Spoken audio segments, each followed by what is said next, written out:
నా పేరు రామాంజనేయ, మా ఊరు వింజరంపాడు. జేకేఆర్ సార్ గారు భక్తి ఛానల్లోని చూసి వచ్చాము. మా పాప ఆరోగ్యం బాగోలేదు, బాగోపోతే సార్ దగ్గరకు వచ్చి ఇలా చెప్పాను. సార్ కరెక్షన్ చేశారు, దానికి ఇలా రాసుకోండి అని చెప్పారు. గోమతి చక్రం ఇచ్చారు. సార్ ఇచ్చిన తర్వాత చాలా బాగుంది. ఒక 6 months కొంచెం ఇదిగా ఉంది, తర్వాత చాలా బాగుంది. తర్వాత అసలు అనారోగ్యం అంటే ఏమీ లేదు. నాకు కూడా కొంచెం ప్రాబ్లం ఉంటే ఫైనాన్షియల్గా నేను కూడా సార్ దగ్గర వచ్చి కరెక్షన్ తీసుకున్నాను. ఆ కరెక్షన్ 5 courses రాశాను. చాలా బాగుంది. సార్ అనంత పద్మనాభ స్వామి పూజలు చేస్తారు. ఆ పూజలో మేము 2 సంవత్సరాలు బట్టి పాల్గొంటున్నాను.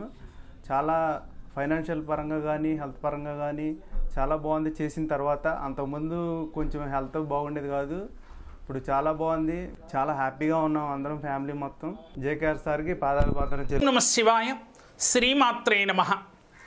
శుక్రవారం నాడు గనక మహావిష్ణువుకి పాలతో గనక మీరు ఇలా గనక చేశారు అంటే లక్ష్మీదేవి యొక్క అనుగ్రహం పొంది ధనరాశులు కురిపించి తీరుతుంది అని చెప్పి మన పెద్దలు తెలియచేస్తూ ఉన్నారు. మనకి కావలసింది లక్ష్మీ కటాక్షం కావాలి. దానికోసం మనం అనేక పూజలు, యాగాలు, యజ్ఞాలు చేస్తూ ఉంటాం. అలాగే వారి వారి వృత్తుల్లో అనేక ఇబ్బందులు పడుతూ ధనార్జన కోసం పలు విధముల కష్టపడుతూ ఉంటారు.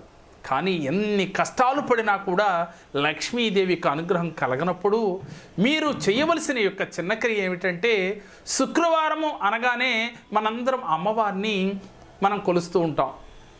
కానీ అమ్మవారు ఏం చెప్తుంది అంటే, శుక్రవారం రోజున గనక ఎవరైతే ఆర్థిక ఇబ్బందులతో ఇబ్బంది పడుతున్న వారు ముఖ్యంగా స్వామివారిని ఆవు పాలతో అభిషేకం చేసినట్లయితే, అభిషేక ప్రియుడు క్షీరాన్న ప్రియుడు మహావిష్ణువు కాబట్టి ఎవరైతే మహావిష్ణువుని ముఖ్యంగా శుక్రవారం రోజున క్షీరముతో అభిషేకించి పరమాన్నం నైవేద్యంగా పెట్టినట్లయితే, అప్పుడు మీరు లక్ష్మీదేవిని ఆరాధన చేసినట్లయితే, మహావిష్ణువుని ఆరాధన చేసినట్లయితే మీ ఇంట లక్ష్మీదేవి సిరులు కురిపించి తీరుతుంది అని చెప్పి మన పెద్దలు తెలియచేస్తూ ఉన్నారు.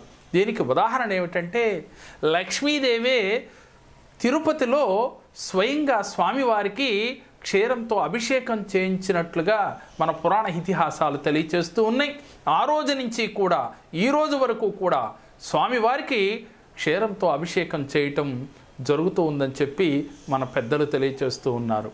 కాబట్టి క్షీరప్రియుడైన మహావిష్ణువుకి ఎవరైతే శుక్రవారం నాడు క్షీరంతో అభిషేకం చేసి పరమాన్నం ఉండి స్వామివారికి నివేదన చేసి విష్ణు అష్టోత్తరం కానీ లక్ష్మీ అష్టోత్తరం కానీ ఎవరైతే చేస్తారో వారి ఇంట ఆర్థిక ఇబ్బందులు తొలగి సకలైశ్వర్యాలు కలిగి ఆరోగ్యము ఐశ్వర్యము మీ వెంటే ఉంటాయి. చేసి చూడండి, దాని ఫలితం మీకే తెలుస్తుంది. నేను చెప్పిన ఈ వీడియో మీకు నచ్చినట్లయితే లైక్ చేయండి, మీ ఫ్రెండ్స్కు షేర్ చేయండి. మా మరిన్ని వీడియోలు మీరు చూడాలి అంటే మా జేకేఆర్ జెమ్ టీవీ, మా జేకేఆర్ భక్తిని సబ్స్క్రైబ్ చేసుకోండి. ఓం నమః శివాయ.